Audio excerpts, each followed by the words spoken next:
Bismillahirrahmanirrahim. Assalamualaikum warahmatullahi wabarakatuh. Saya Tarmizi SPMM, Bupati Aceh Barat, menyampaikan dukungan penuh pelaksanaan kegiatan sensus ekonomi yang akan berlangsung bulan Mei sampai dengan Juli tahun 2026. Data hasil sensus ekonomi 2026 sangat penting untuk digunakan sebagai perumusan kebijakan ekonomi, investasi, dan pembangunan Kabupaten Aceh Barat. Oleh karena itu, saya mengajak kepada seluruh masyarakat di Kabupaten Aceh Barat untuk turut menyukseskan sensus ekonomi tahun ini dengan berpartisipasi aktif dan menerima petugas sensus dengan baik.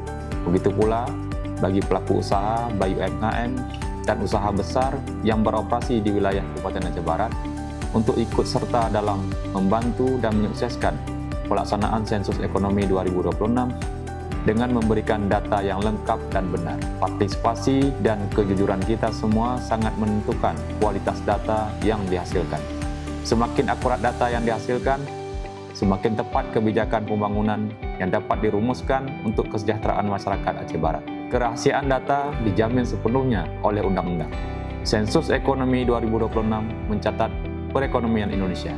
Data Abu Butuy, Aceh Barat 3. Wassalamualaikum warahmatullahi wabarakatuh.